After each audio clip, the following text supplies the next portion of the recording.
So, good evening, everyone. Am I audible and is this screen visible? Please let me know. Yes. Okay, thank you. Yes. So, okay, thank you so much. So, let's begin with today's live interaction session. So, welcome everyone to this NPTEL course, which is on the food science and technology. It is basically instructed by Professor H.N. Mishra, who is in the Department of Agriculture and Food Engineering, IIT Kharagpur. I am Shikha Sharma, and I am a research scholar in the Department of Chemical Engineering, IIT Guwahati. So I am basically the TA of this course for this January 2026 semester, and this lectures, basically this live interaction sessions is mostly based on the tutorial types, which will gonna help you to solve your assignments for the respective weeks. Okay, so this today's live interaction session is for week one. So it will help you to solve the assignments regarding week one. And all of us know that assignment one deadline is 4th of February. So please submit on time. And I have a request that if meeting is disconnected due to some power or internet issue, please join with the same link and wait for me to join also. Also, the recording I have already started of this live interaction session. So it will be shared with you after this today's session, and also the PPT will be also be shared with the in the Google Drive link. You can ask your problem in meanwhile, or like if you have any question regarding that particular problem, or you can ask me at the end of this session. Also, you can ask on the Q&A discussion forum. So there also you can ask your queries. So let's begin with this week one. So today's topic we will be discussing about module 1, which is on food sustainability and health.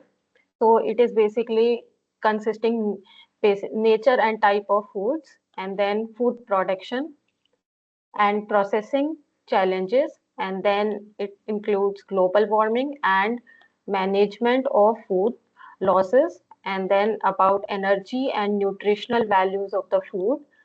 It also includes balanced diet, access and affordability, then consumer awareness and behavior, and afterwards technology and resource barriers. So basically this includes lecture 1 to 5. So these are the lecture 5. So I hope you have already watched all the 5 lecture videos. So we'll be solving problems regarding these 5 lecture videos. So let's begin with today's first question, which is blank food have moisture content ranging from 60 to 80% and shelf life of a few weeks to months. So they have 4 options: non-perishable foods, semi-perishable, perishable, and processed foods. So anyone who would like to answer this question?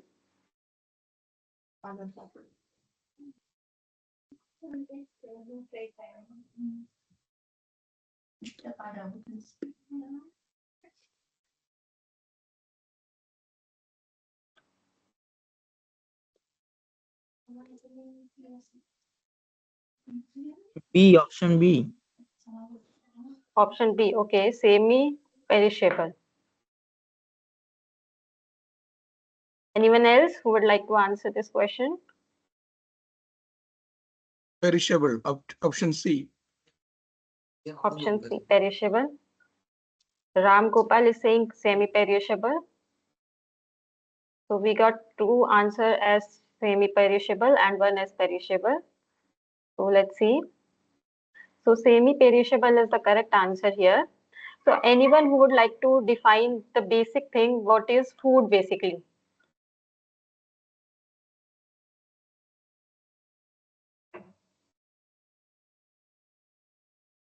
What is food? Anyone? Food is something that we eat for nourishment. Okay. What is the definition given in the lecture video by Professor Mishra?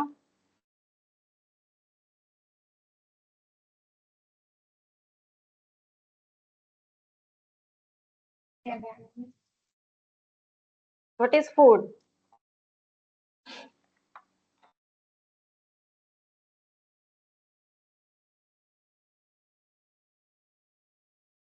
कुछ नहीं और बोलने के लिए कैसे करना होगा जैसे answer Food is anything solid or liquid when swallowed, digest and assimilate in the body and provides essential substances, nutrients. Hmm.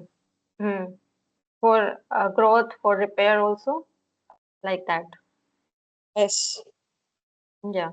So next, we know that what is food.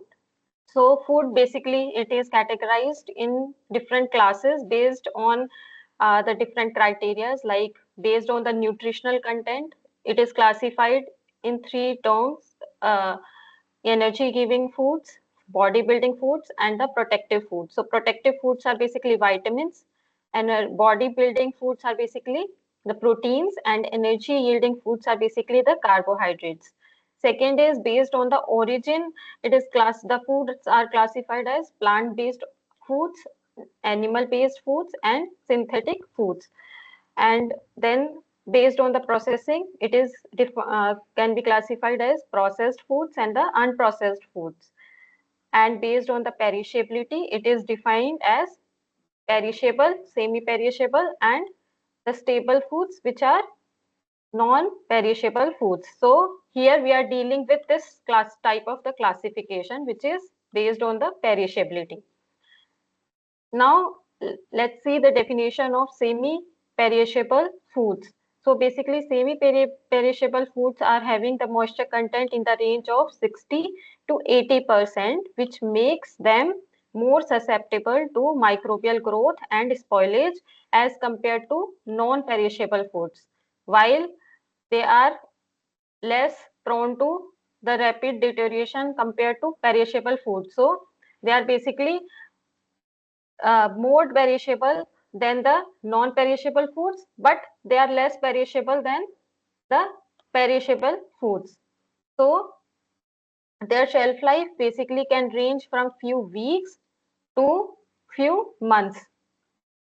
It includes basically breads, potatoes, cheese, then garlic, onion, some kind of cereals, legumes, fried snacks, and cured meats. So, as per our question, this is 60 to 80% of the moisture content, which is having the shelf life of a few weeks to few months, is the semi-perishable foods basically. If we see the perishable foods, so basically they have the moisture content greater than 80% and they spoil very fast. So their shelf life is up to 4 weeks when it is stored at low temperatures. So it includes basically milk, fruits and vegetables, then fruit juices, then fish and meat. Some noise is coming. Can you please mute yourself?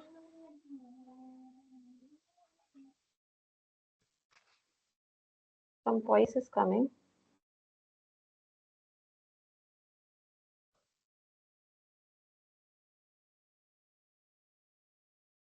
Okay, so non-perishable foods are the one which can be stable at basically room temperature. So they include basically the dried grains, sugars, tamarind, then honey, some breakfast cereals, legumes also, and they have basically the moisture content below 15%, and they can be stored for long time without spoilage. So their shelf life is very, very high, which is 3 months to several years. Then, so here the moisture content is less than 15%, and in perishable it is greater than 80%. So only 60 to 80% semi-perishable food comes. And then if we see the option D, which is on classification based on the processing, which is processed food. So they are basically the different class. So it refers basically altered, like if we are altering the food from its natural form for its preservation or maybe for convenience, so we can call it a processed food. So it cannot like, but it can be like anything. It can be even like if the moisture content is very less, we can consider into non-perishable foods. And if the moisture content is between 60 to 80%, then we can consider it semi-perishable. And if the moisture content of the processed food is greater than 80%, we can consider it perishable. So includes it can include any of the class, which is depend on like what kind of processing we are doing and in which storage condition we are keeping the food product. So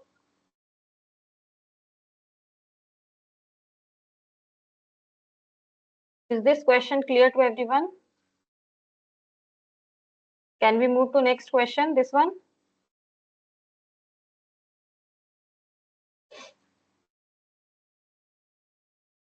So foods which are high in blank are often linked to an increased risk of heart disease and obesity. So the food which is high in fiber or the saturated fats and the sugars, vitamins or unsaturated fats, which are linked with the risk of heart disease and obesity. Saturated fat and sugar maybe. Okay, option B, saturated fats and sugars.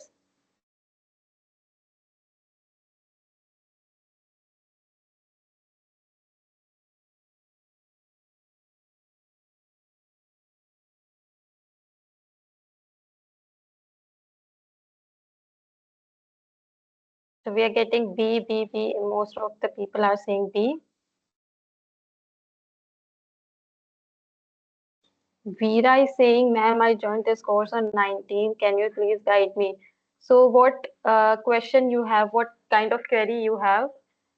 You can ask me particular question, Veera, so I can guide you regarding that.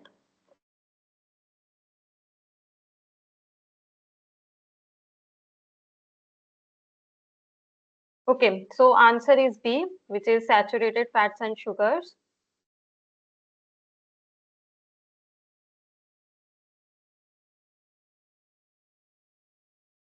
So basically foods which is having high fats and high sugar content, they basically are associated with the risk of heart disease and obesity. So basically the saturated fats, this can increase the level of LDL, which is low density lipoprotein. So this low density lipoprotein cholesterols, which is the bad cholesterol, we say, bad cholesterol, which is this one, bad cholesterol. So basically this cholesterol, it increases the level in the bloodstream. So which leads to the deposition of this cholesterol here in the arteries like this. This is forming in the arteries and plaque will build up. So this deposition is known as plaque basically. So this is build up. So because of that, the pathway which is for the flowing of the blood, so it will decrease. That's why the blood pressure and other cardiovascular problems starts happening when we are having more of the bad cholesterol, which is LDL, because it is low density. So it starts accumulating in the arteries. So it increases the risk of cardiovascular conditions. If excess sugar is consumed, so it increases the weight and leads to the problem of obesity. So because sugar is all basically is the empty calories, so it is only having the calories, no other, like it is not having any vitamin, no minerals, nothing. So it is only adding to the empty calorie to our diet, to our body. So it basically leads to the weight loss and obesity. So it basically disrupts the metabolic process and it basically it potentially lead to the insulin resistance, and finally it leads to the type 2 diabetes. If we have the fibers basically, so fibers, it promotes heart health by lowering the cholesterol and aiding in weight management. So it is good for the body. Whereas these vitamins, they are the basically essential micronutrients with no negative impact on heart disease. So they are basically important for our body to take these vitamins because they are the micronutrients. Then the unsaturated fats. So these are basically the good fat.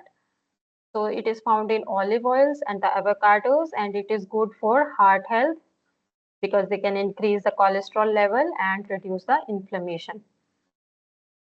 So this option B is bad for our health, and it basically linked to the increased risk of heart disease and obesity. So let's move to this next question, which is about food loss and waste, and it is saying which statement is correct. Statement 1 is saying that food loss basically occur primarily during the post-harvest and processing stages, and food waste is basically more common at the consumer and retail level. So first of all, we should know what is the difference between food loss and food waste, so we can answer this question. So anyone who would like to answer? B. B, only two. Okay, so let me take attendance. Meanwhile, you can answer this question.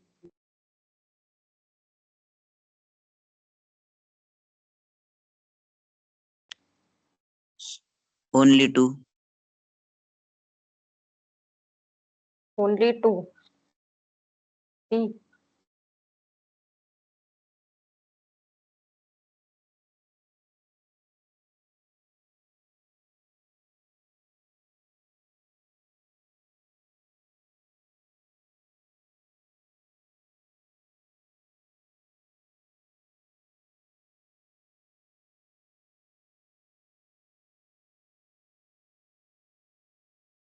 So most of us are saying B, lectures from where I have C and how much is completed. So Veera, already week one is completed, module one, which is having lecture 1 to 5, all are of around 30 minutes. So it is already for this week, it is complete. You should you should watch all these lecture videos so that you can join every week's, like in next week you should solve module 2, which was also having, which will maybe having 4 or 5 lecture videos.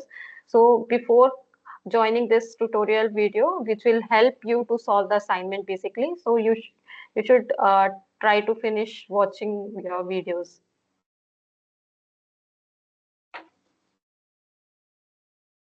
So we are in the week 1 only, so you have not missed anything. So B and C are saying, B and C are the most uh, recommended answers. Okay, let's discuss.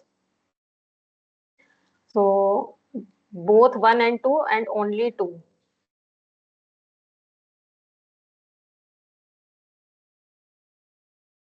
Can we move to solution part?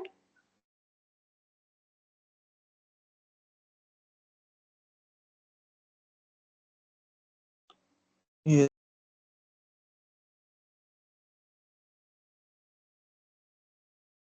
Okay. So both 1 and 2. So basically, let's understand what is food loss and food waste. So both statements are correct because food loss is basically occur at during the post harvest conditions, like the post harvest transportation or the storage or the processing steps. So this basically loss is often due to the inadequate infrastructure or improper handling while we are transporting, and improper infrastructure where we are storing, if the infrastructure is not well enough, good enough. So we can have the food losses. Then inefficient processing techniques if we are using, then it can be led to the food loss. So food loss is basically occurs after we are like done the harvesting and we are processing. We are either in the food supply chain or when we are processing it. So it is around 13% in 2023 year. So basically the statement second, which is about food waste. So food waste is basically occurs at the consumer or the retail level, where food is basically discarded or it is considered as waste due to maybe sometimes consumer purchase more of the food, which is even like they need some, like maybe 1 kg they purchase 2 kg, so the extra 1 kg is going to be like waste. So because of over purchasing. And then cosmetic imperfection. So sometimes if the appearance is not that appealing, so if the consumer is discarding or the retailer is discarding that, that is considered under food waste. Then misinterpretation of expiration date. If the expiry date is not read properly or is not understood properly, so because of that, food waste can occur. The food waste is around 1.05 billion tons in 2022, which is around 19% of total food available to consumers was lost, which is at retail level, food services and household level. 19% food which is available, it was 19% was waste, was gone under waste. So because of the food waste and food loss, there are so much of the waste happening of the food. So uh, we all heard about the sustainable development goals, which are set by the UN. So if we see the target number 12.3, it is specifically regarding the decreasing, how we can decrease the food losses and the food waste. So it is the target is by 2030, half per capita global food waste at the retail and consumer level, and reduce food losses along production and supply chain. So food, like including the post-harvest losses. So both food losses and food waste, by it should be reduced to half per capita. So it is a target which is set by the UN under SDG 12.3, that by 2030 that will be reduced to half. Maximum food loss basically is because of the fruits and vegetables. So it is around 25.4%. It was there in 2023, which is the highest among all the foods because they have the high perishability and because of the poor infrastructure in the supply chain, sometimes like lack of the cold storage, or sometimes because of the temperature abuse like chilling injury, or for other reasons the fruits and vegetables are lost much. After that, meat and animal products, which is around 14%, then root, tubers and oil bearing crops like 12.3%, and minimum is the cereals and pulses, which is around 8.4%. So basically these food loss and food waste, they also lead to the generation of the global greenhouse gas. Around 10% is the GHG, which is greenhouse gases. So around 10% is because of this food loss and food waste, which is 5 times higher than the total emission compared to the aviation sector. So it is very high amount of the GHG it produces, and there is also in sustainable development target goals that is to save the climate, we should reduce the carbon footprints and we should reduce the global greenhouse gases. So because of decreasing the this losses, the food losses, uh, we can meet the, like we can reach the goal of zero hunger, and we can decrease the carbon footprints and greenhouse gases, and also we can save like the climate also. So it is a very huge, like we can achieve the food security also. So it is the like very important issue. So both statement, both statement like A and B, they are correct because the definitions are correct here. Then if we see the China and India, they are the they are producing, like also US also, but China and India basically the huge food loss, food waste is there. And if we see the greenhouse emissions, so it is basically from the food is around 26% total, like, and from the non-food it is 74%. From food, 18% is from the supply chain. From livestock and fisheries, it's 31%. Then crop products production is 27%, and whatever from the agriculture, the land we are using, from that is 24%. So basically, here we were discussing the waste, the that the food is like it is waste, food waste, about that it is like this amount of the food is waste. And let's now discuss about the nutrition, that food is having so much of the nutrition, and then we are wasting on the other side. So because of that food, like in the countries like Africa and other, there are people who are not getting even food, and there are the countries like US, India, and China, they are wasting so much of the food. So food is basically having different nutrients, which includes macronutrients and the micronutrients. So macronutrients, they are basically which are large amount required in the large amount in our body. In like if we talk about the micronutrients, they require the lesser amount in the body. So in micronutrients, we have carbohydrates, which includes monosaccharides, disaccharides, oligosaccharides, dietary fibers, and proteins. They have basically two type of proteins are there: incomplete protein and the complete protein. So complete protein are having all essential amino acids, whereas incomplete protein, they are not having all amino acids in that. Then in macronutrients, fat, so fat can be saturated, unsaturated, and in macronutrient, water is also there. Then in the micronutrient, basically vitamins and minerals. So vitamins can be fat soluble vitamins, water soluble vitamins. And in minerals, it can be macro minerals and trace minerals like iron and copper. So next question, let's discuss. This was the basic, like the basic details I was just trying to give. So let's discuss our next question. Upon complete oxidation, 1 gram of fat provides around how much kilocalories of energy? 4, 7, 9, 9. or 11? How much? 9. C. Option 9. C. Okay. Okay. Okay. Option C, 9. Anyone else?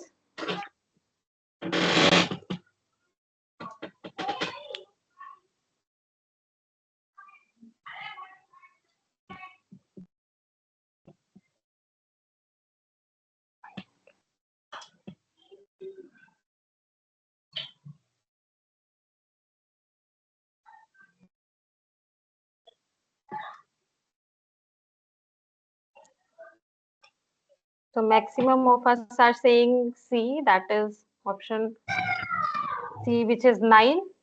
Okay, someone, can you like, there's noise, so can you please mute yourself? Okay, so 9 is the correct answer.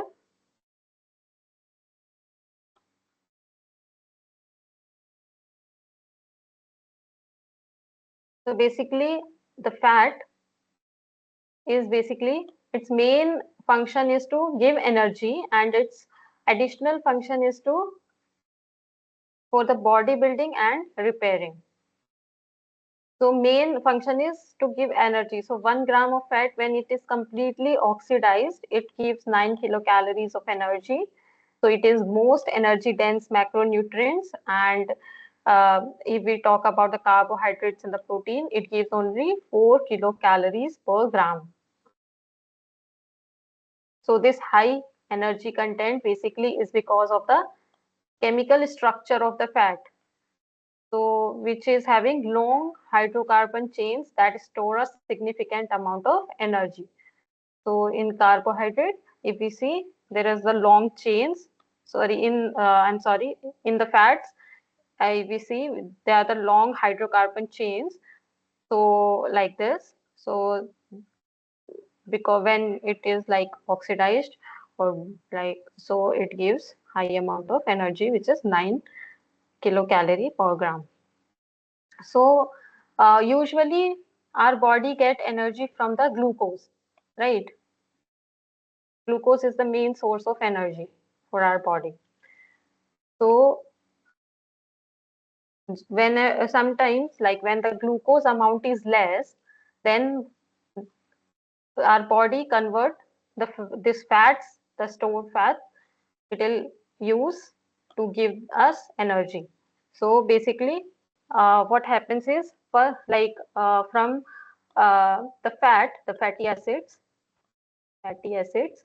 basically they'll first convert into ketone bodies, which are, what are the ketone bodies? Anyone?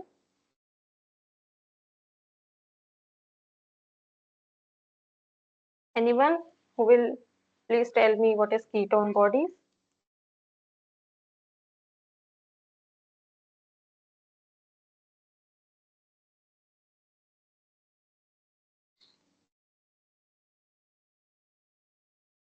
Hello, Hinana.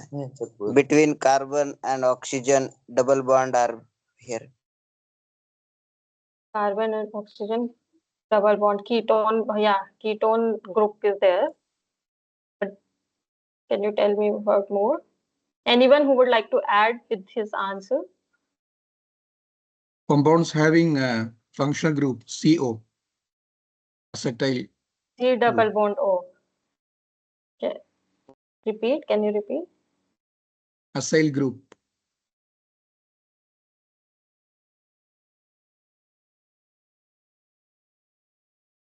I don't know why it's not.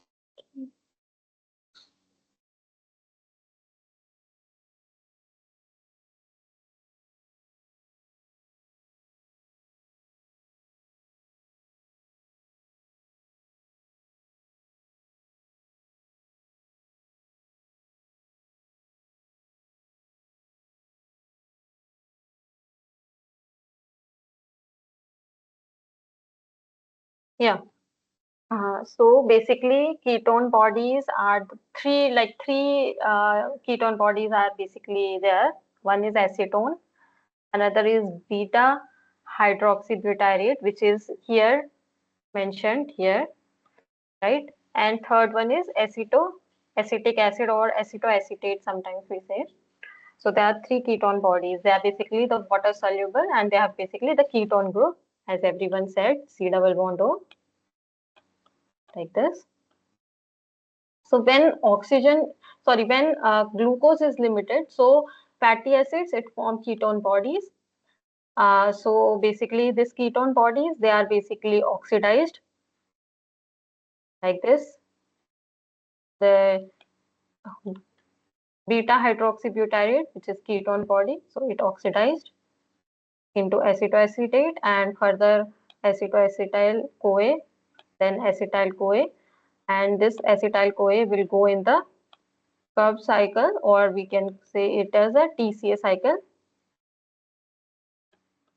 It goes and it basically from there we can get ATP from the fat, stored fat. Okay, so this way the fat will going to give the ATP, which is energy. So it will help for our body to function. So fat gives 9 kilocalories of the energy.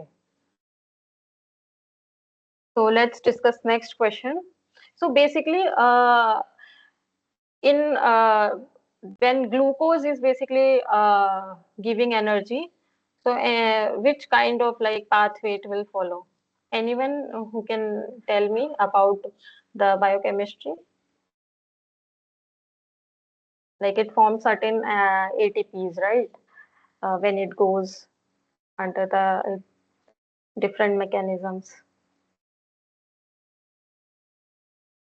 Main is the glucose glycolysis process, right? If the glucose is not there, then this process is going to follow. The stored fat will be used up for producing the energy. But when there is glucose, so glycolysis process happened, right? So in first the glucose, from glucose, the pyruvate will form, and from there acetyl CoA. So this is glycolysis process, which generates around 2 ATPs in this process.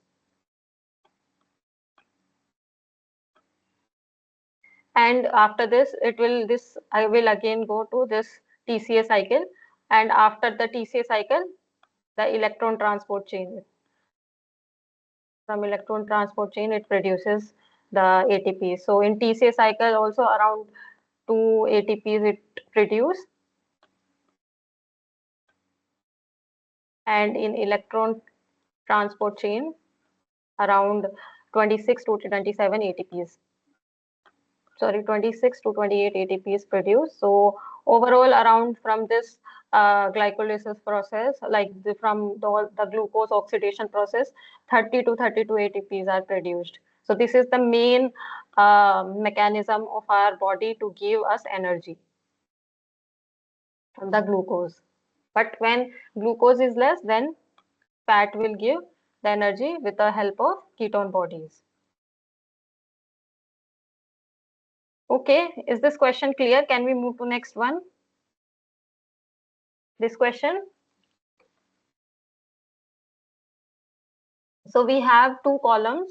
Column 1 is having different fats.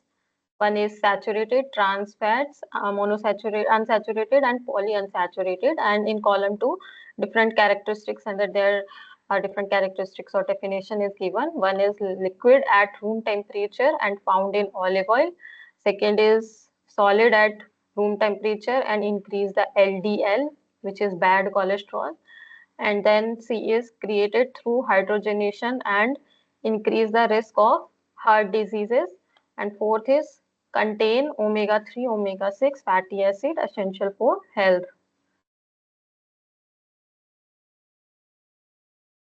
Please try to match. Option A. Option A.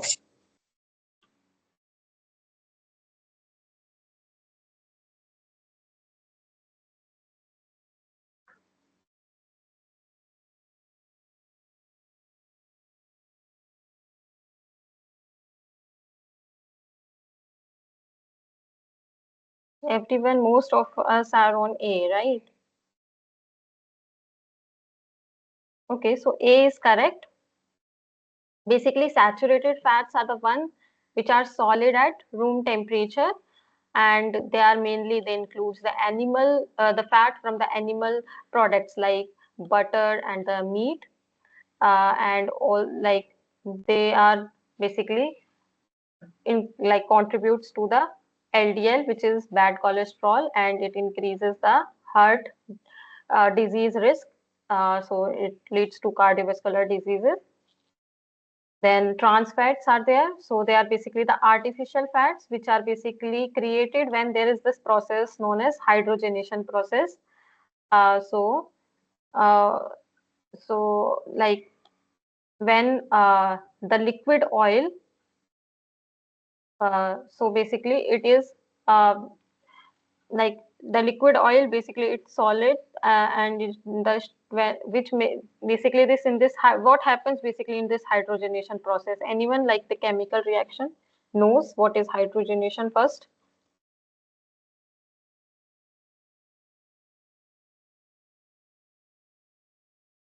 Hydrogenation. So hydrogenation is a process of adding excessive hydrogen Yeah, but the in bonds will fat. break in the unsaturated, like C double bond C is there, right?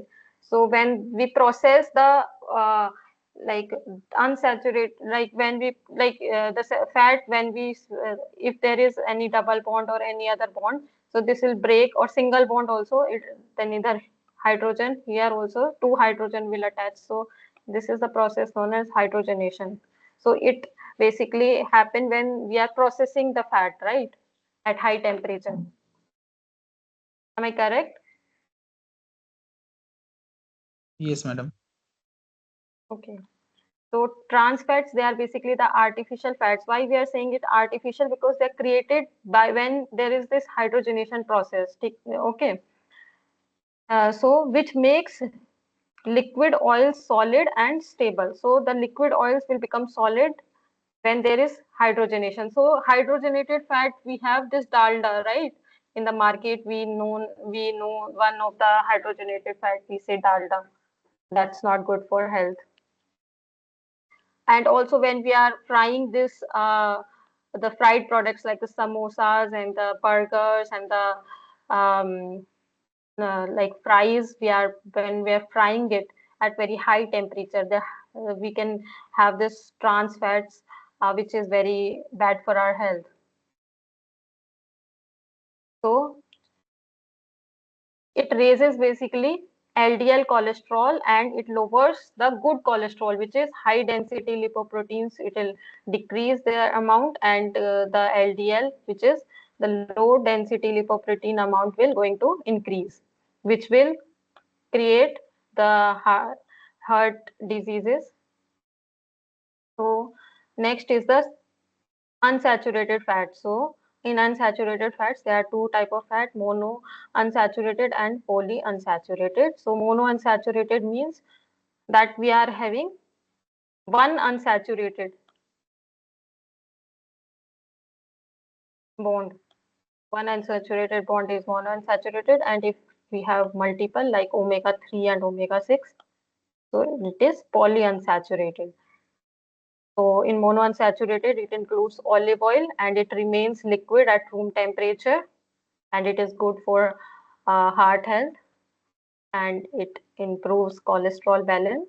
And polyunsaturated includes omega 3, omega 6 fatty acids, and they are very crucial for brain function, inflammation control, and overall cell health. So we have here examples of polyunsaturated, monounsaturated fats. So here we have example of saturated fats from vegetables and from animal sources, and here is the example of trans fat, which we already discussed, right? Let's discuss this next question. Energy stored in the body as blank is used during prolonged fasting and or exercise. So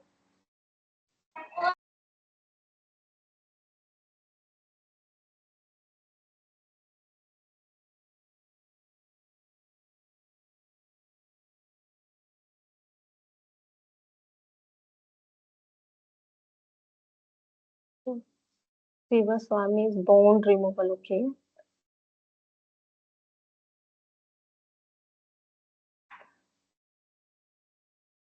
Okay.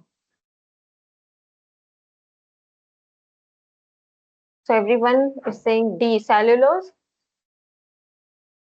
One is Ankit Tiwari saying A, glycogen. Starch also. Lakshmi A, Anuj A, Palak A, Ram Gopal A, Lakshmi A. Okay, let's see.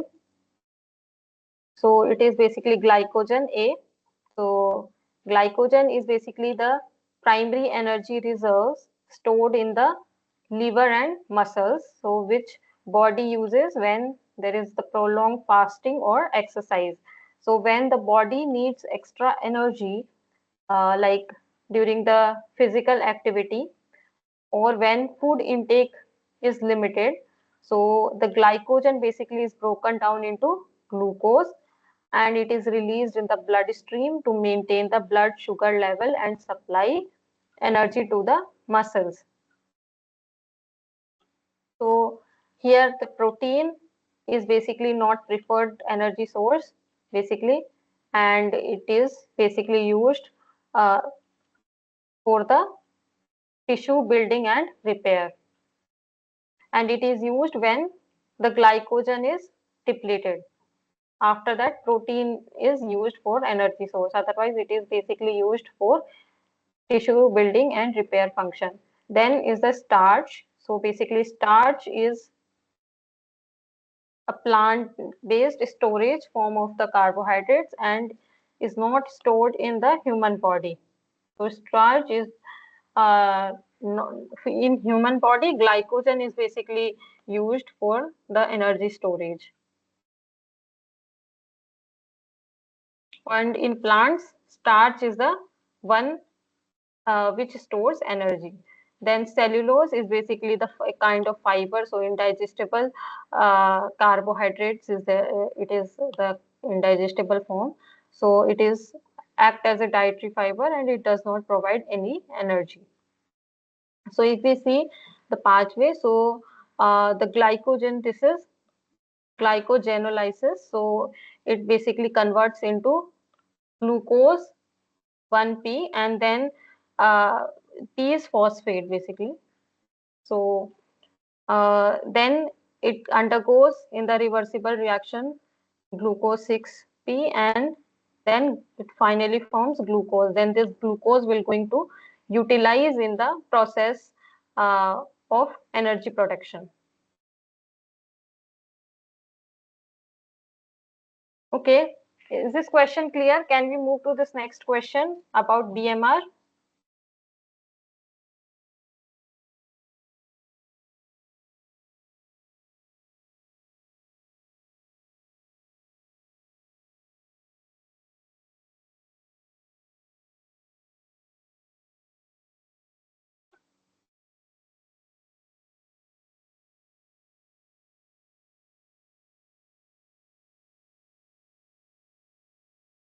So which statement about basal metabolic rate BMR are correct? BMR represents the energy required to maintain basic physiological functions. Second statement is BMR increases with muscle mass increases.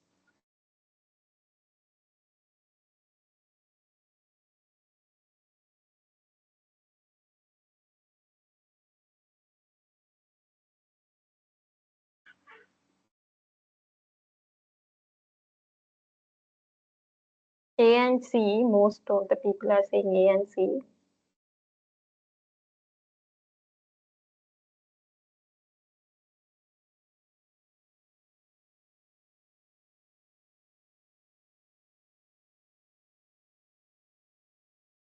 Most of the people are saying A and C. Okay, let's see. C, both A and B are correct. So BMR basically is the sum total of the amount of energy the body needs to perform the basic functions or the essential functions like breathing, circulation, cell production while at rest. So it is the basic functions which the human body needs to perform. So that is the how much is the amount of energy invested in that is the BMR.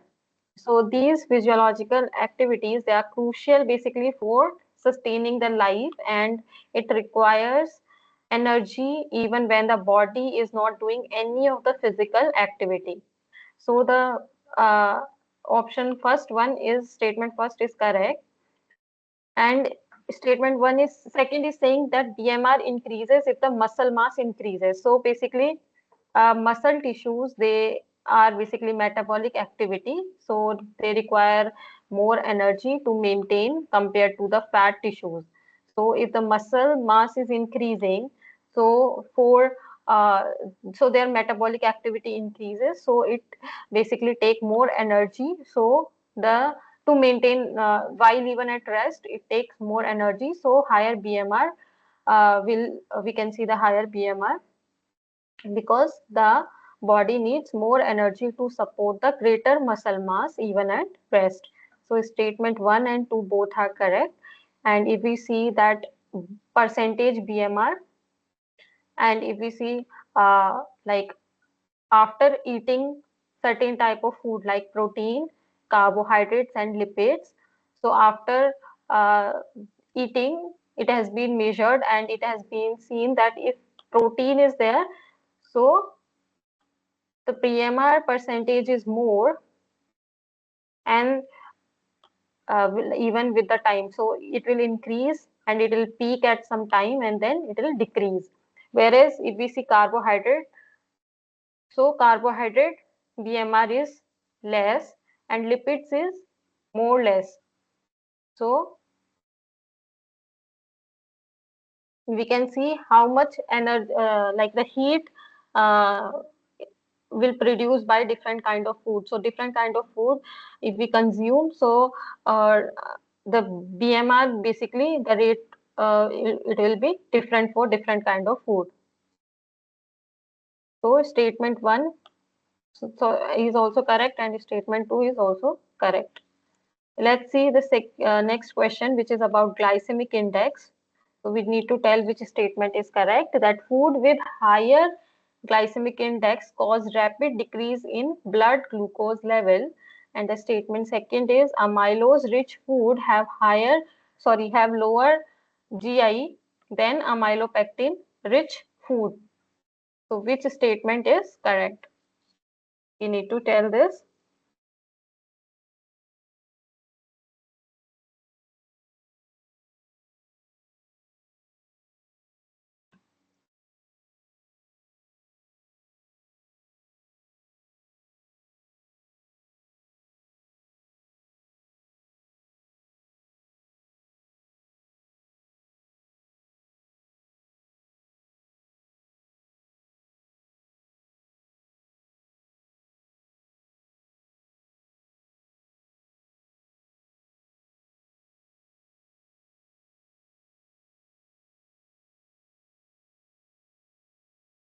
B, C,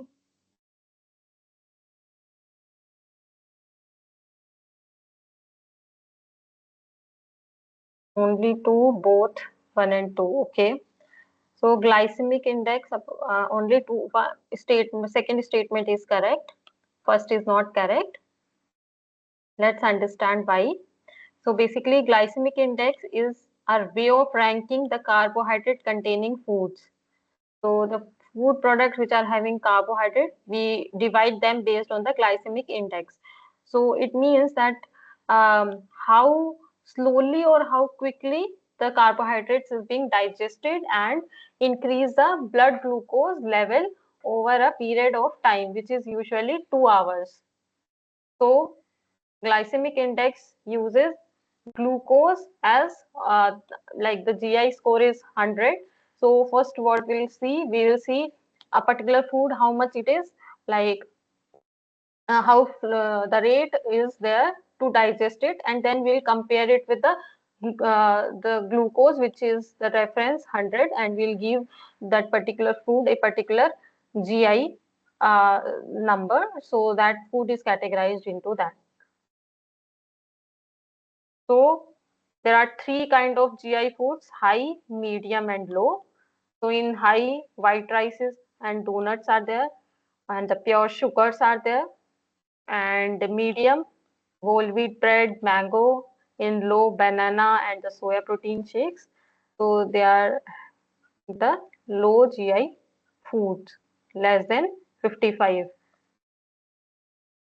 So food with high GI caused a rapid decrease in blood glucose level. So if the food is having high GI, means 70 to 100, that means more sugars are there, so it will increase the blood glucose level very fast. So food with high GI, it causes a rapid increase, not decrease, in the blood glucose level. Food with high GI, they are like basically the white bread or the complete sugar. So it is basically very fast digested and absorbed, and it increases the blood glucose or sugar level, followed by a potential drop as insulin level increases.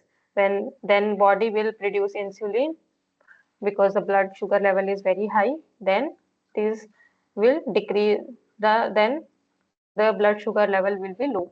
So the high GI food, they'll increase, like even in short, like in 2 hours, if we see, very quickly they will increase the blood glucose level. If we see the low GI food, they'll slowly increase the blood glucose level.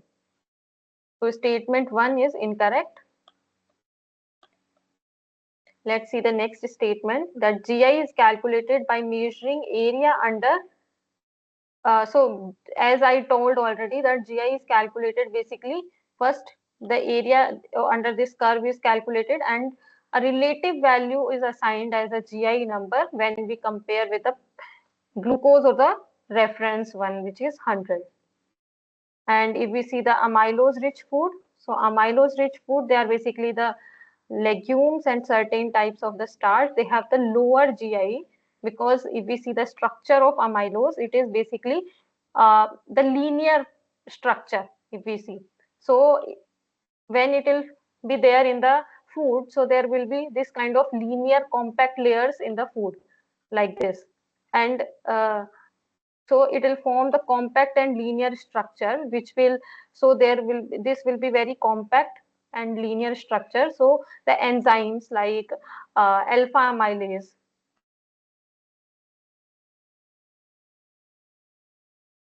so the alpha amylase enzyme, it will not get any point or any link to break this bond, because it is very compact structure and the linear structure. Whereas if we see in the amylopectin, it is branched one, so it will be like this.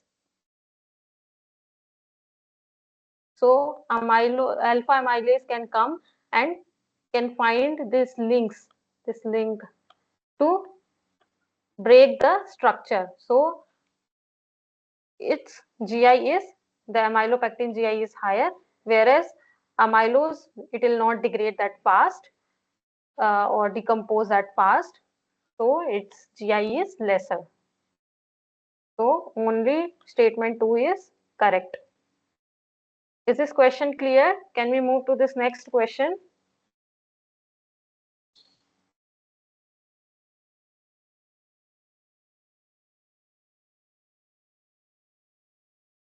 Everyone clear so far?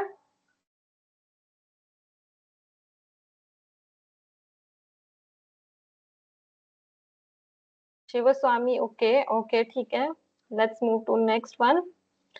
Which minerals present in food helps in the formation of red blood cells and supports oxygen transport in the body? Calcium, iron, sodium, and potassium.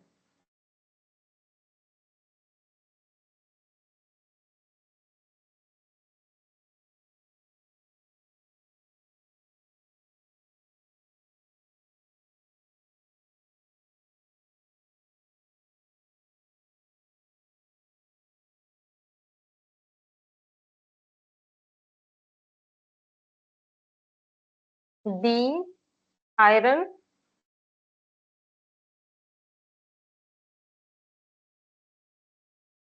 Three of us are saying B, iron.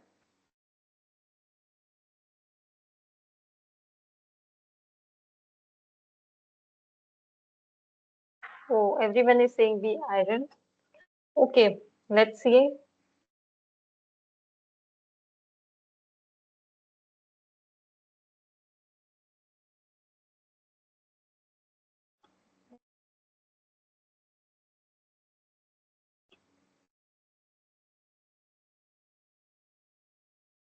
Okay, so basically iron is the essential mineral which is crucial for the formation of red blood cells and the transportation of oxygen through the body. So basically, if we see the structure of hemoglobin, so this is the beta 1, beta 2, this is the, what you say, because hemoglobin is basically a kind of protein, so it has different folds. So in this is the one chain which is beta 1, this is another chain beta 2. This is a quaternary structure basically of the protein. Then here is this one is a alpha 1 and this one is a alpha 2. So if we see here in between, this is red blood cells, RBC structure. So in RBC, basically it is a quaternary protein. So it is having alpha 1, alpha 2, beta 1 and beta 2. These structures are there. In between, this yellow color one is a heme group, in which basically in the RBC, this is hemoglobin, I'm sorry, and in this one is yellow one is heme group. So in heme group, what is there? This is heme group is basically a particular structure. So at the middle is iron. So basically this iron is there in RBC, which is basically carrying the oxygen. So uh, it is basically, this is the key component of the hemoglobin, which is red blood cell protein. So in RBC, so we have RBCs like this structure, disc-like structure, red color. These are the RBCs. In that there is hemoglobin, which is the kind of protein which will help, which is having this quaternary structure, which is having the four different groups: beta 1, beta 2, alpha 1 and alpha 2. In this there are this heme group, and in heme group the middle is iron. So this basically iron goes here, and it helps for the basically transportation of oxygen in the body. So this hemoglobin binds with the oxygen in the lungs and released to the tissues and the organs. So iron is also important for healthy muscles and bone marrows and organ function. Body basically needs iron so that some kind of hormones can also be produced, and the different source of the iron is lean meat, seafoods, and poultry. Then white beans, lentils, spinach, kidney beans, peas. Nuts also have this like raisins, dry fruits. They have also iron, and its recommended level is around 8.7 mg per day of males, which is above 19 to 50 years, and for females 14.8 mg per day. So it is more required, like almost double required by the female. Next is calcium. So calcium is good for, like it is required for bone and teeth health and muscle function, and it basically does not play direct role in the oxygen transportation, but it regulates muscle contraction. It includes like muscle contraction and dilation also. So in heartbeat, it like the muscle contracts, so it regulates that, and it makes sure that the blood clot is normal, like the clotting will be there normally. And it is there in the milk, yogurts, cheese, like the dairy products, green leafy vegetable like okra, which is lady finger, and fish with the soft bones will also have the calcium, and its recommended level is around, like in adults it is 1000 mg per day. And if the calcium deficiency is there, so in children we can see the rickets, and in adults the osteoporosis, within which the bones will have the low density, and it will break easily. So females will, the elderly females will have this, like more prone to this osteoporosis. Then sodium, which is our third mineral, and fourth is potassium. So sodium helps basically in regulate the fluid balance and the blood pressure. So its recommended intake is 2300 mg per day, but usually in Indian diets it is more consumed. Like usually it has been seen that it is, the consumption is very high. So next is the potassium. It is essential for muscle contraction and nerve function, and it is found in root vegetables like potassium, like potato. And potassium is like mainly found in many vegetables, and uh, its deficiency is not seen much. So because it's evidently found.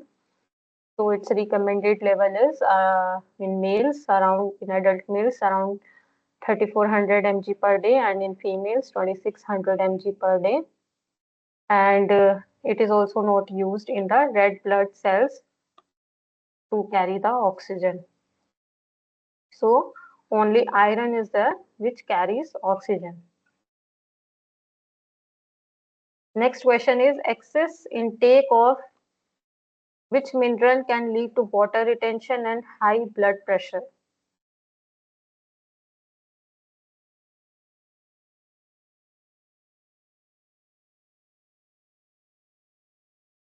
Sodium. Option C. Sodium. Okay. Option C, sodium.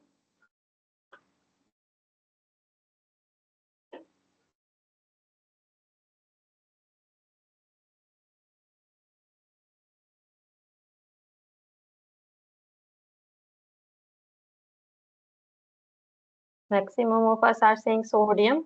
So sodium is correct. Basically, if the sodium is higher, so water retention will be higher and high blood pressure is there.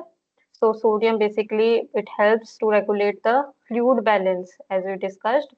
But when consumed in large amount, it retains more water. So this increases the volume of blood circulating through the vessels, which in turn raises the blood pressure. Potassium also basically it here we discussed already that we need sodium around 2300 mg per day only. And the potassium basically it helps to stabilize the effect of sodium and supports normal blood pressure. And magnesium and calcium they are basically for the muscle function and the bone health, and they are not associated with the water retention and high blood pressure in our body. And we already discussed in this question, like here, about potassium and calcium also.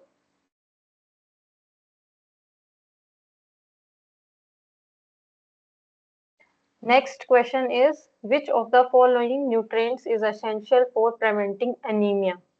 So, vitamin B2, iron, vitamin B5, and magnesium. I'm sorry, Iron. Option B. Iron. Option B. iron. Okay. Anemia, deficiency of iron will lead to anemia.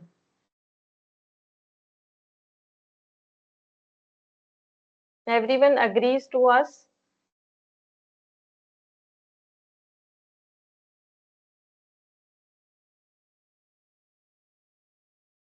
Okay.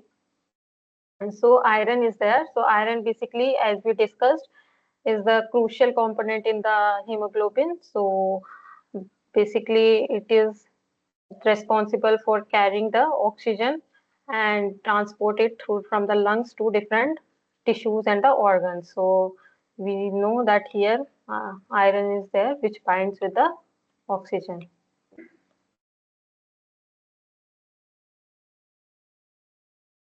So if its deficiency will be there, so anemia is the condition for its deficiency, which means that there will be like some fatigueness, weakness, and shortness of breath due to inadequate oxygen delivery to tissues.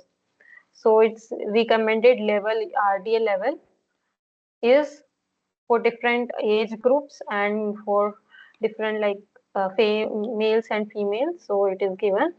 So here we can see for adults around this much is needed.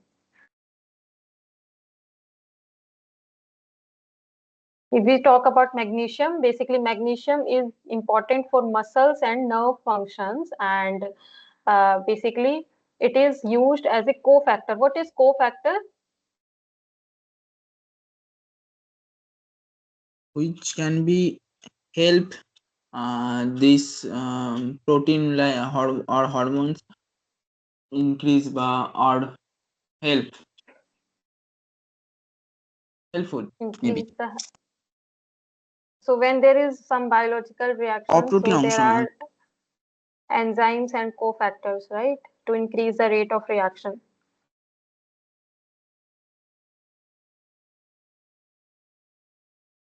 So when there is any biochemical reaction, so what happens if the reactant is there? So for reactant to convert it into product, enzyme will help to decrease the activation energy. So enzyme will be there, it will decrease activation energy.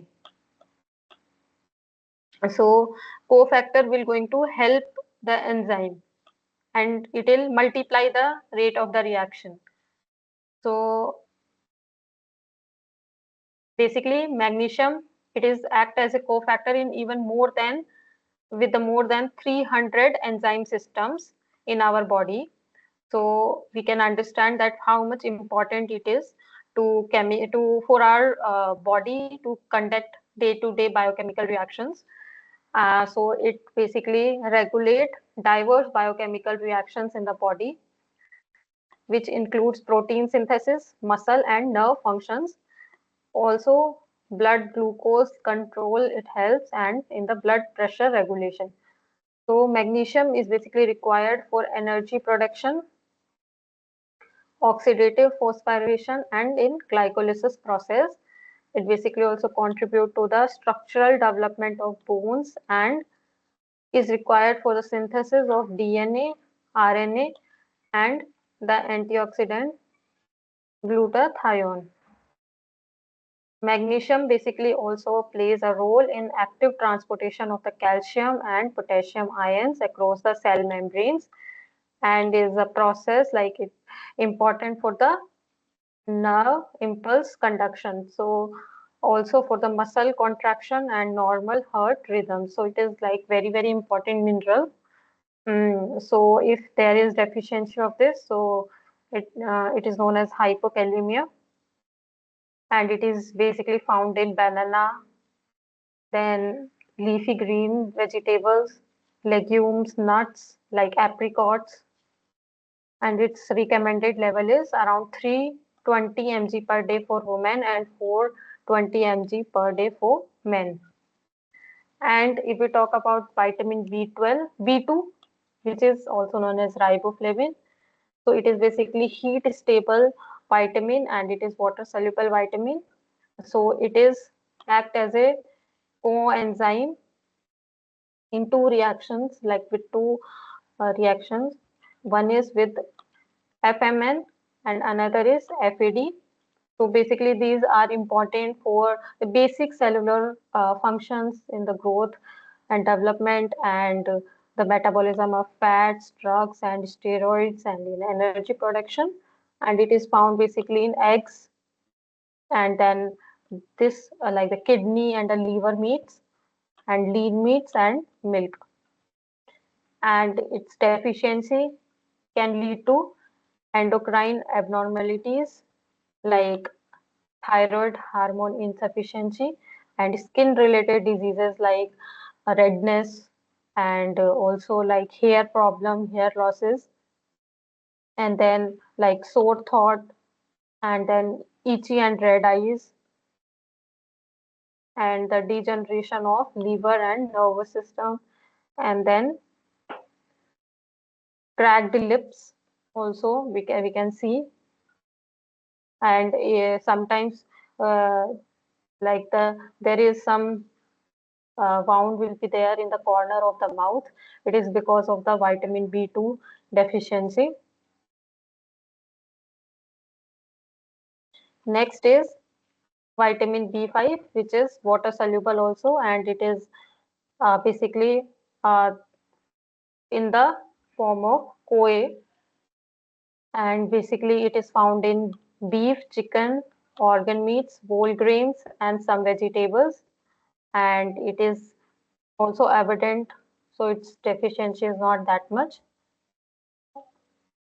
So these are different, like I just gave the short introduction of all the vitamins and the minerals here so that it will be helpful for us to understand. So anemia is basically related to Iron deficiency.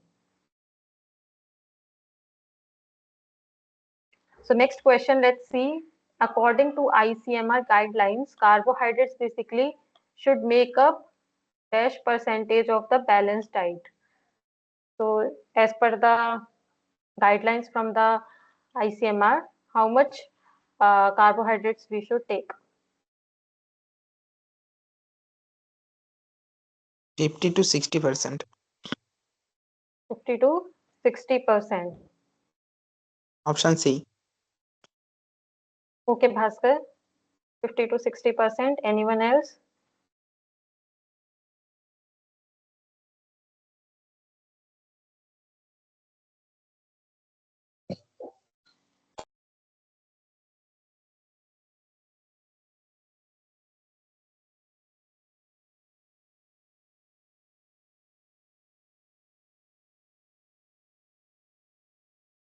Govind, 50 to 60%. Okay.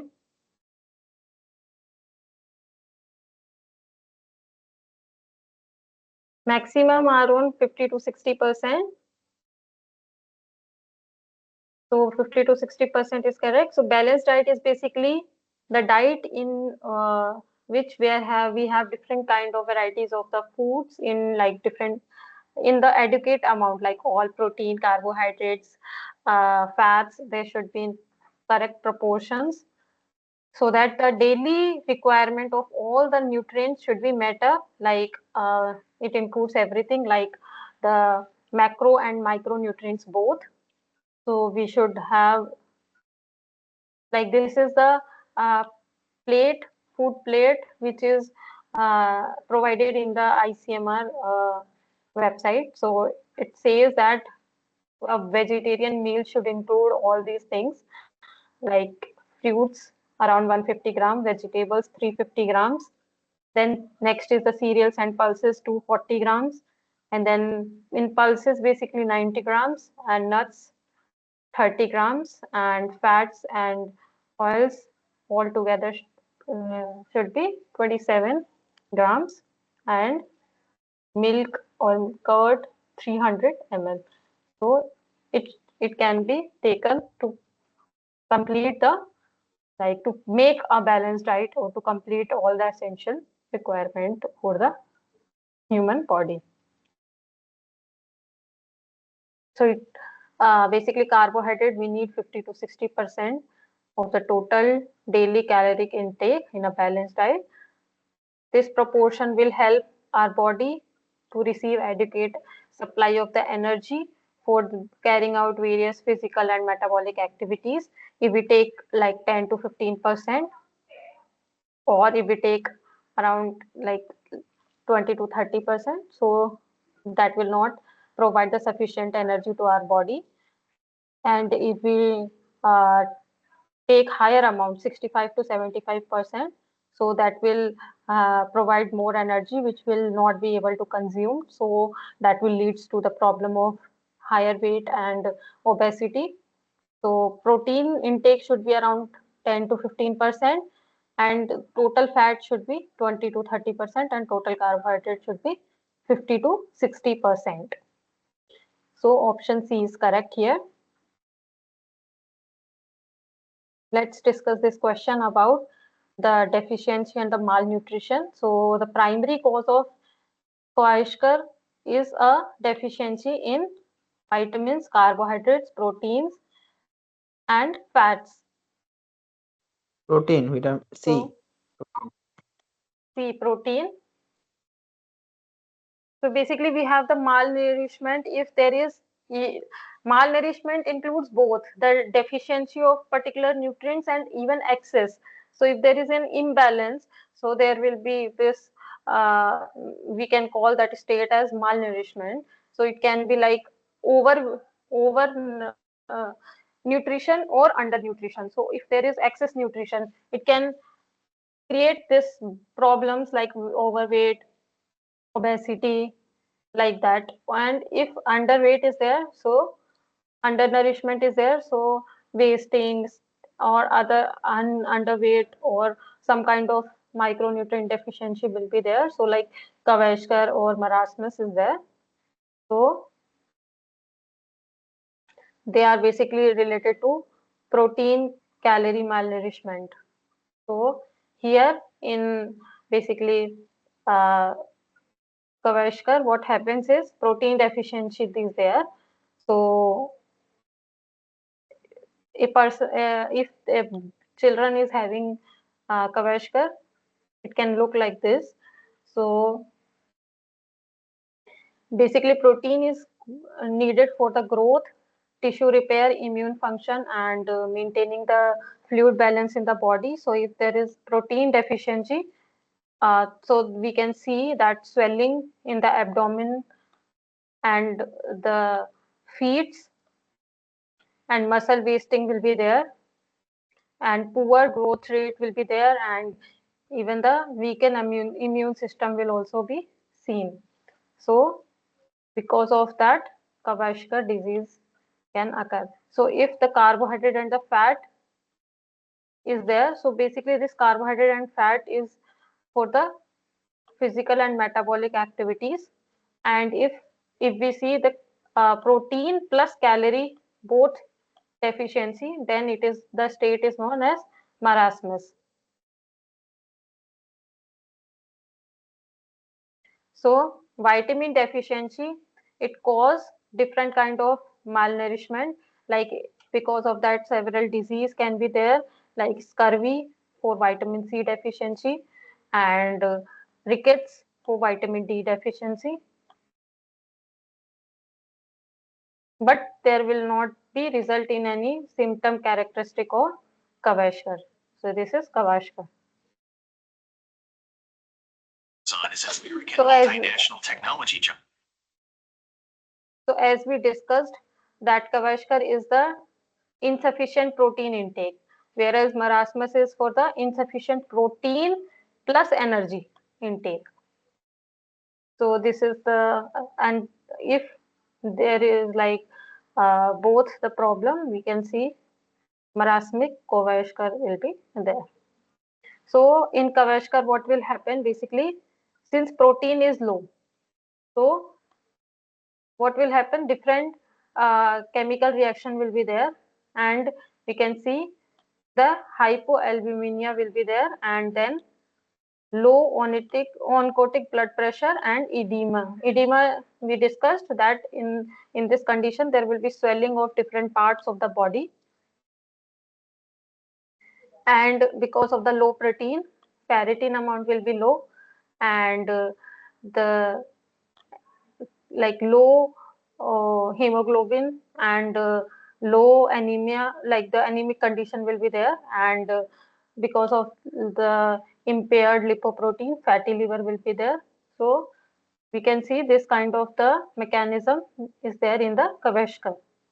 Whereas in marasmus, low dietary intake will be there of the calories.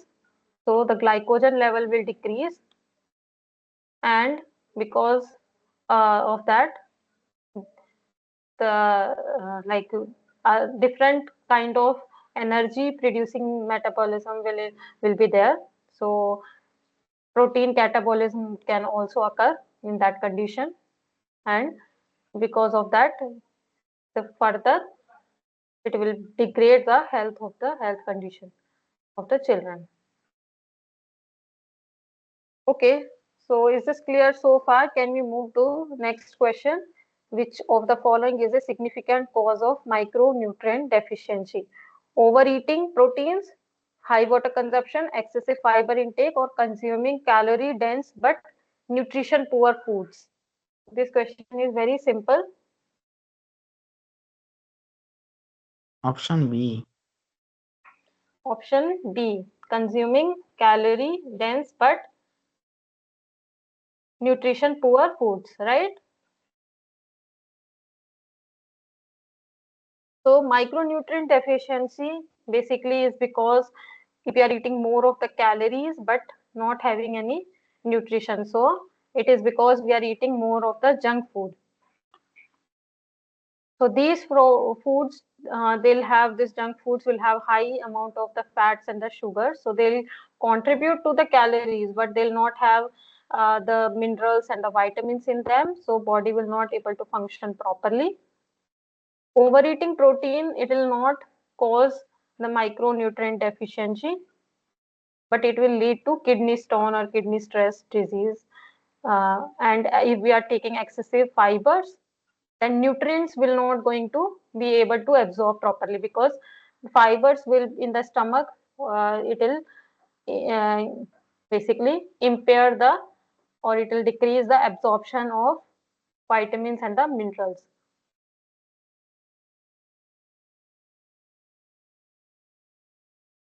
Then high water consumption, if we are having high water consumption, so it's basically good for the body metabolism and the cellular function, because the body needs to be hydrated. So because water is basically the main medium in our body to carry out any of the reactions, biochemical reactions. So B option, which is consuming calorie dense but nutrient poor food, can cause micronutrient, which is vitamins and minerals deficiency. Let's discuss this next question. Match the dietary recommendations which are given in column 1 with their nutrient source which are given in column 2. So in column 1 we have low fat source, high fiber foods, then lean protein, and fourth is complex carbohydrates. And in column 2 we have lentils and lean meat, B is whole grains and legumes, C is fruits and vegetables, D is grilled chicken and fish. So we need to match with the dietary recommendations with the nutrient sources.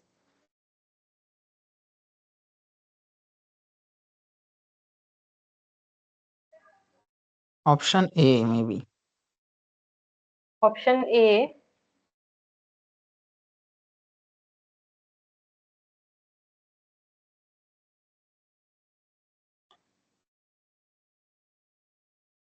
Option B, Vishali.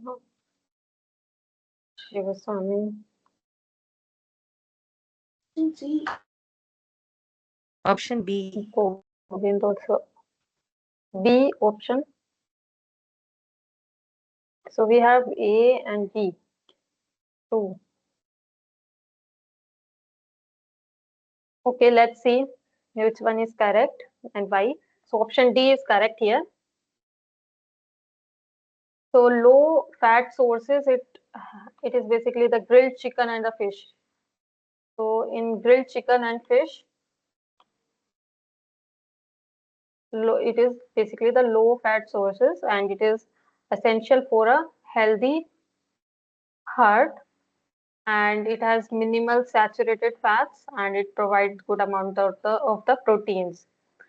Then high fiber food basically is fruits and vegetables, and it helps in the digestion, maintain the stable blood sugar level.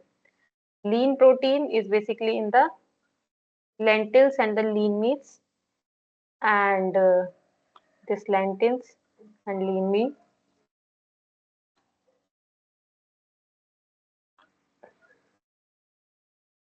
So which supply essential amino acids without excessive fat content. So in the lean word itself says that it is low fat and more, like the protein word is for protein. So lean protein means with less fat and more protein. So which is the lentils obviously and the lean meats. And the complex carbohydrates, they are basically in the whole grains and legumes. So it basically slowly release the energy and the nutrients, and it helps to regulate the sugar level and supports the energy levels. So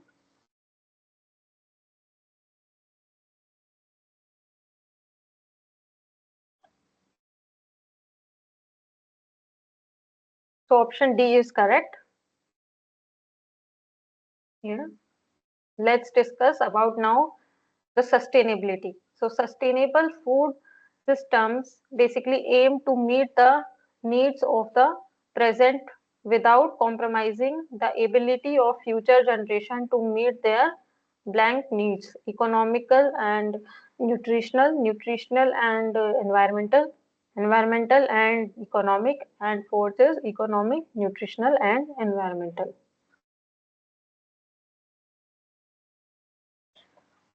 So anyone who would like to answer this question? Option D. Option D, all economic, nutrition and environment.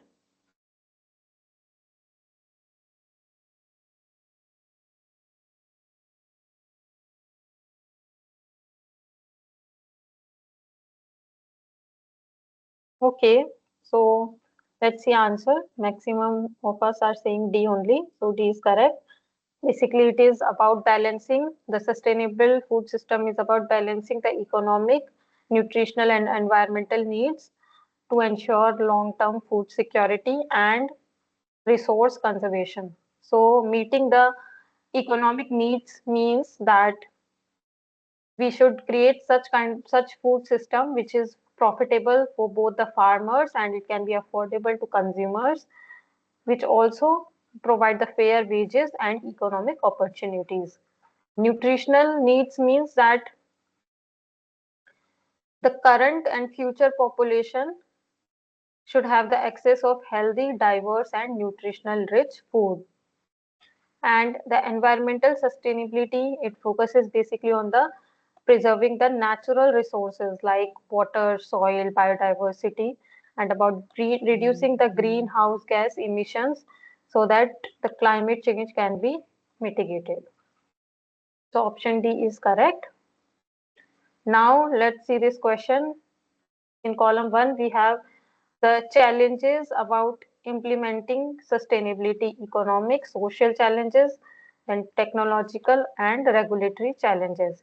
And in column 2, we have the specific examples like limited consumer awareness and education. Second is high cost for adopting renewable energy. C is lack of standardized sustainability criteria. Fourth is insufficient development of eco-friendly processing methods. Anyone who would like to answer this question?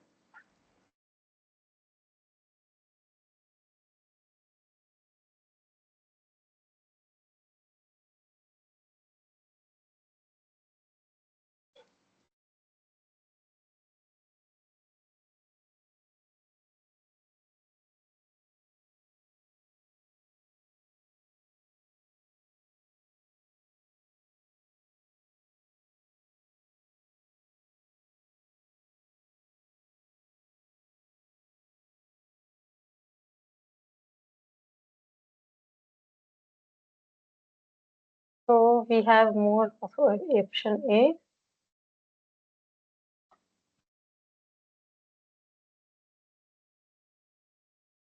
Okay, let's see the answer. So option A is correct. Economic challenges, they are associated basically with the high cost of adopting renewable energy and sustainable practices. So in business, when there is high cost, that we will not be able to like implement that thing. So that is the economic challenge. And then social challenges, it means that the consumers are uh, like less aware or educated. So like many people will not able to understand the benefits and the importance of sustainability. So it will some like they will not adopt it very easily.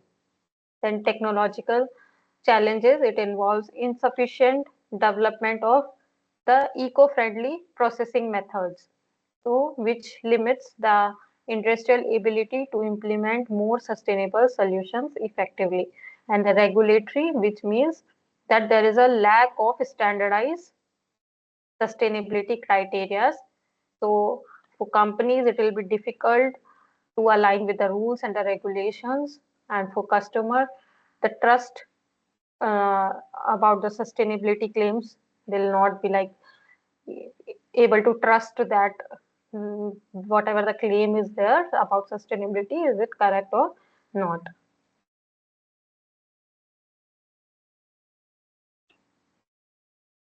So option first is correct here.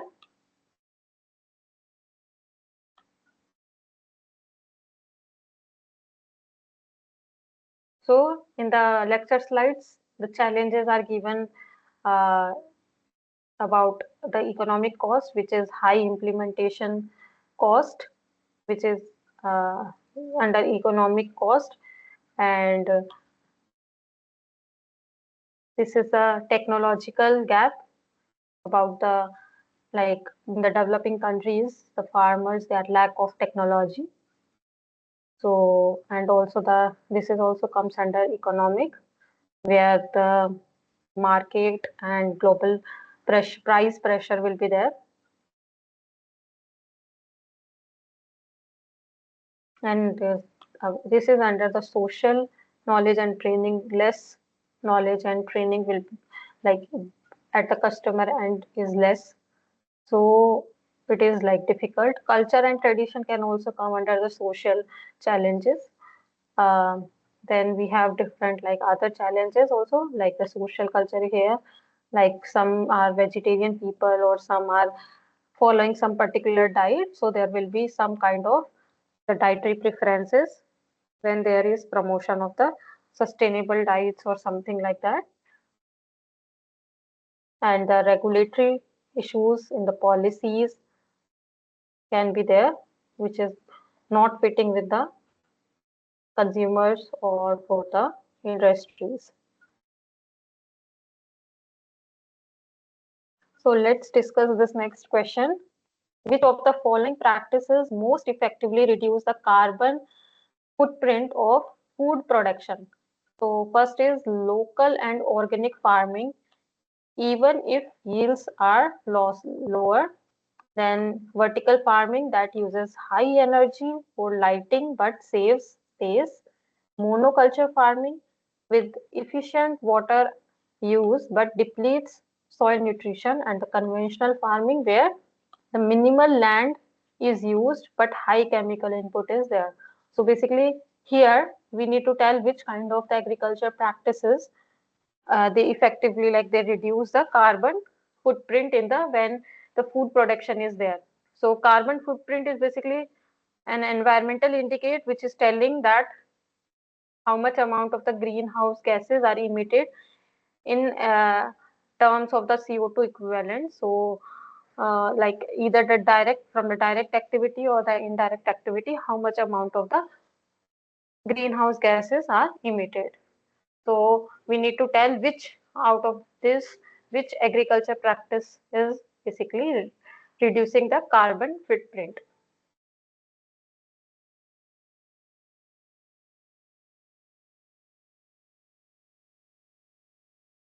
Anyone who would like to answer this question? Option A. Option A, local and organic farming, which has lower yield. So it reduces the carbon footprint effectively.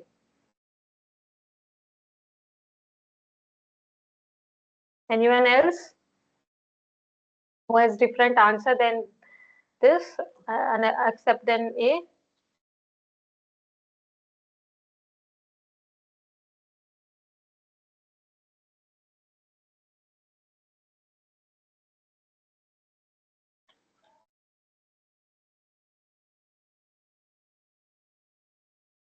Okay, let's discuss the solution.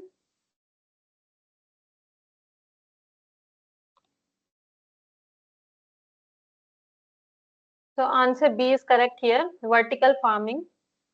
So basically vertical farming is the, we can see from the picture, so it basically reduces the carbon footprint and it uses basically high energy for lighting purpose, because it has like what from like either in the horizontal form like this stacks will be there, or the vertical layers or the walls will be there. In this they are the agriculture or the farming is being done. So this is an innovative method that significantly reduces the carbon footprint of food production. So it uses basically the land optimization process. So we need less land to produce. So it minimizes basically the transportation emission, and it basically taking the less resources. So it uses the resources effectively.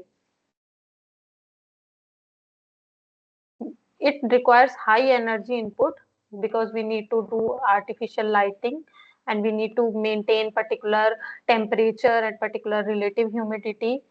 So environmental conditions should also be maintained in this here. But it conserves water, and it reduces the pesticide use and allow for a year-round crop production. Often it is used in urban centers, so it can also reduce the transportation cost also. So because of the transportation, whatever emissions will be there, it can also reduce that. So that's why it is most effective here. Whereas if we talk about the local and the organic farming, it may like reduce the emissions, but what happens? It lowers the yield, which is basically not feasible for feasible at the economic level. Also, it requires more land to produce the same amount of the food. So it is not that efficient. And in the monoculture farming, so it uses water effectively, but it harms soil health in the long term and also the biodiversity of the soil, which leads to higher environmental cost over time. And conventional farming, basically it uses minimal land, but it is basically uh, heavily dependent on the fertilizers or the chemical inputs. As we can see here in the image also that the fertilizer is being used, so which contribute to greenhouse gas emissions and also the soil degradation. So that is also not effective. So B, which is vertical farming, is effective. Is this question clear to everyone? Can we move to this next question?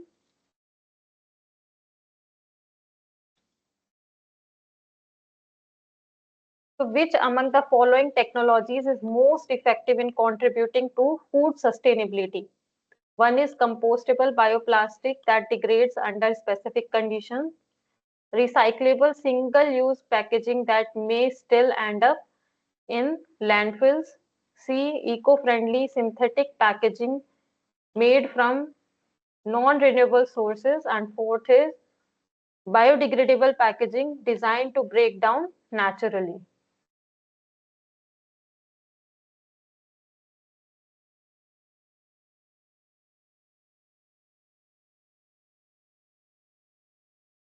Anyone who would like to answer this question?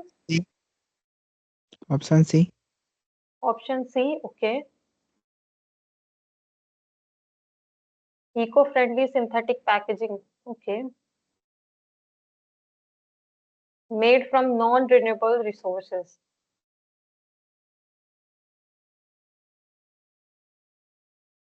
Option D, Shivaswamy.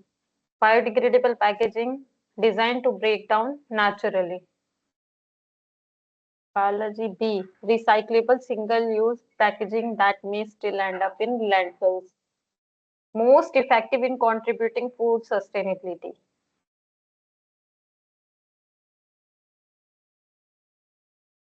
This single-use packaging, so anyway, it cannot be good because it end up in the landfills and create the pollution. So that is not sustainable. Sustainable definition we know, right? We have already discussed.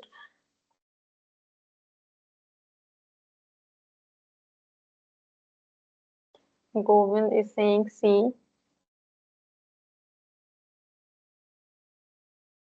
But it is depending on non-renewable resources. That's the option, right?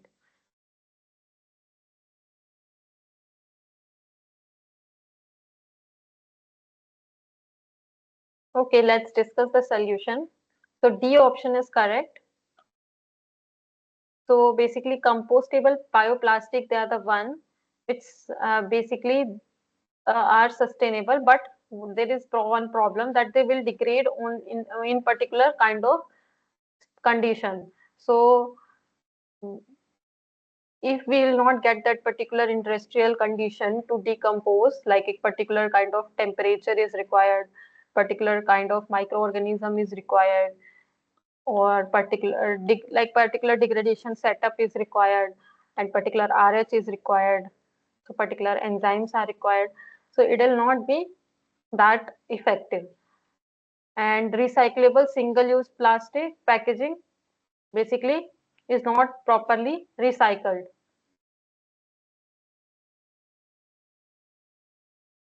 So it can mislead consumers into thinking it is that completely it is sustainable, because we are using here word recyclable. But here it is not basically, it contributes to waste because it is not properly recycled. Then eco-friendly synthetic packaging, basically it is from the non-renewable sources. So it is compromised with the sustainability word. Next is the biodegradable packaging. So it basically naturally degrades in the environment. That is a good point here, and is effective and contribute to the less waste and the pollution. So it is best option. So biodegradable packaging designed to break down naturally is the correct answer here. Let's see next question. Which statement about food labeling and consumer behavior is are correct? Eco labels always guarantee sustainable production. Statement 2, misleading labels can influence consumer decisions. Anyone who would like to answer this question? C, both 1 and 2. C, both 1 and 2.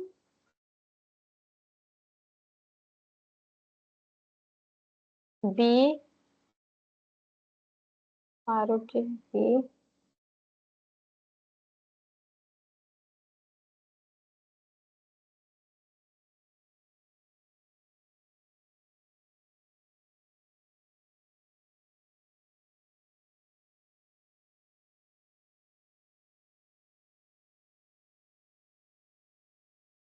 We have B and C, only 2 and both 1 and 2.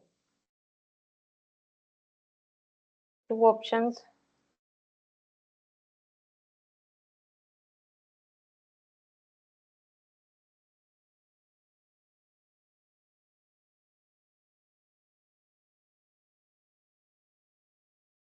Maximum are on C. Okay, let's see. So B, only 2 is correct.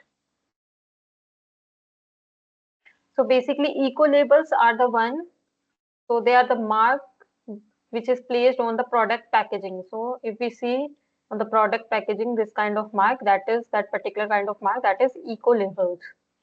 Or in e-catalogs, or so they will help basically consumers and institutions to purchase basically that these marks will be there, so they can, the consumers or the other institutions, they will easily identify that this product is basically meeting certain kind of environmental performance criteria, so that is known as environmentally preferred, so that they will buy it. So that is eco labels. So eco labels, they can be even for the single attribute, like for focusing on the single life cycle stage, like the use phase, or for particular product or the for particular service, like one one particular environmental issue also. So like VOCs, which is volatile organic compound emission. So eco label can be targeting for the single attribute, like my particular this thing is emitting less volatile organic compounds or organic carbon. So that means that is for the single environmental attribute. So it can also be for the multiple attributes. So It can also like target the manufacture, maintenance, and disposal together. So it can for maybe for the like simultaneously for different purposes, like for different meeting different environmental conditions of the sustainability, which is energy use, chemical recycling, and many more. But eco labels, they will always not guarantee the sustainable production. Like eco label, if sometimes can be for the misleading purpose also. So this is not correct. So these standards for eco labels can vary widely, and some labels may be based on less vigorous criteria.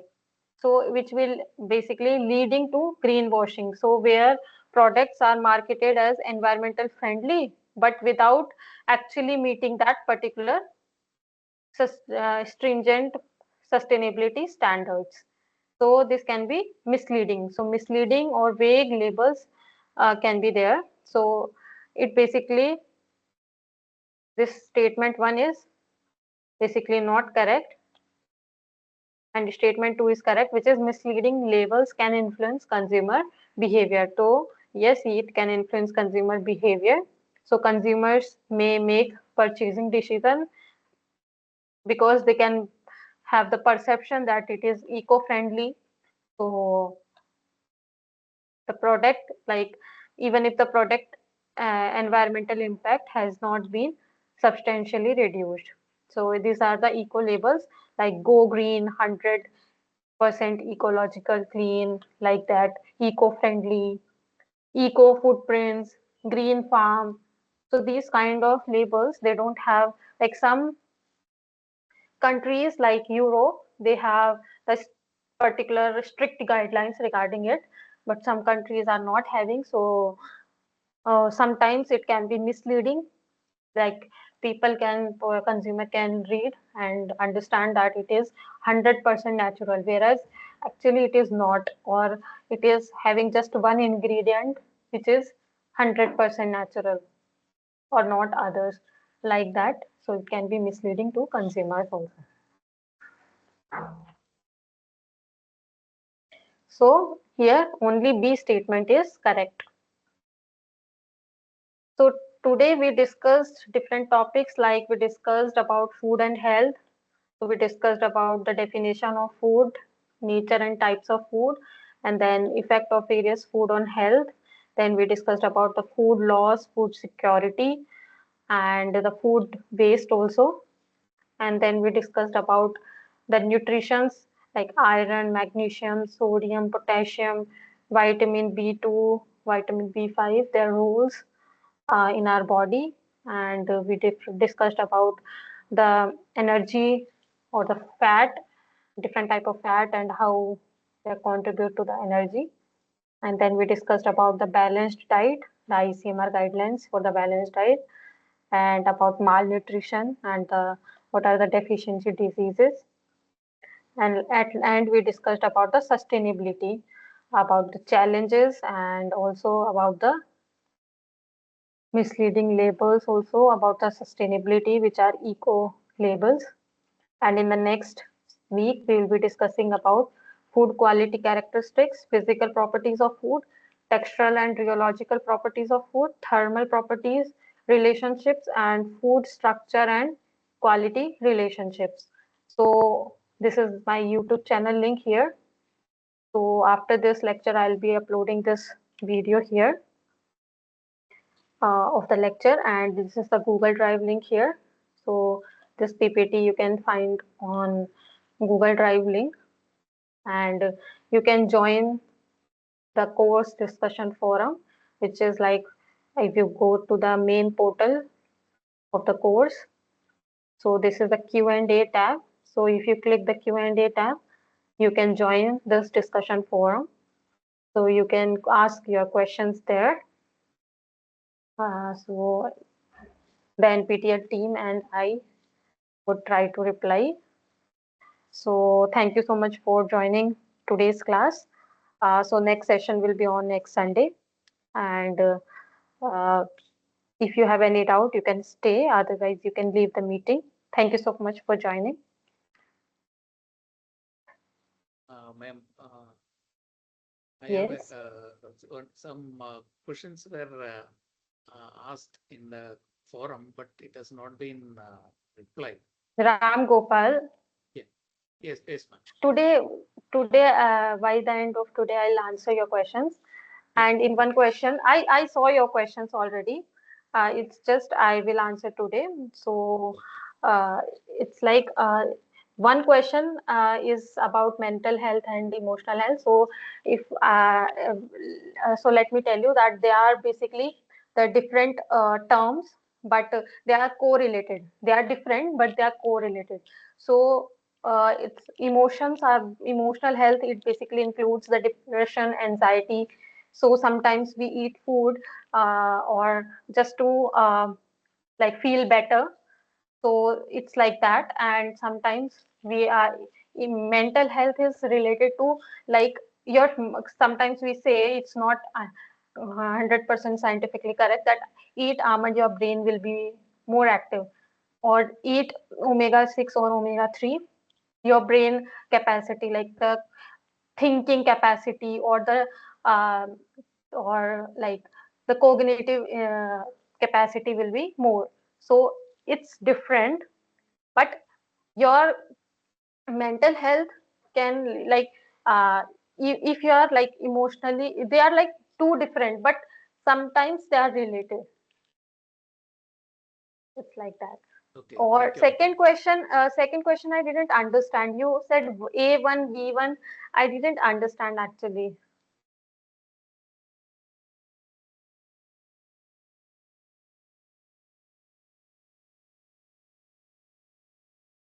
Ram Gopal. Ma'am, that I forgot that there was some indication in that slide that Okay. so which even I don't remember now because while watching the video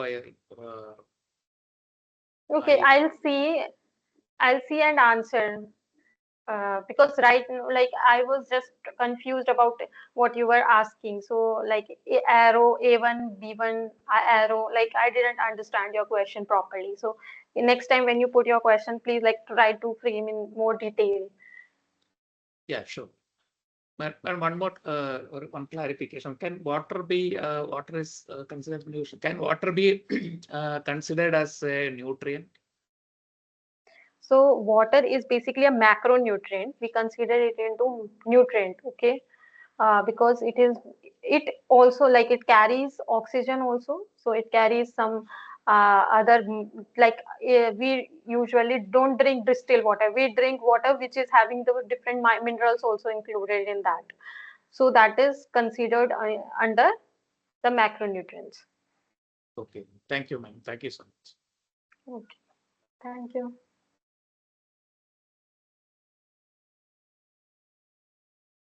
Numeric, which who asked? Shivaswamy, so numericals will be based on the requirement. Like in this week, it was very basic theory. The theoretical questions was there.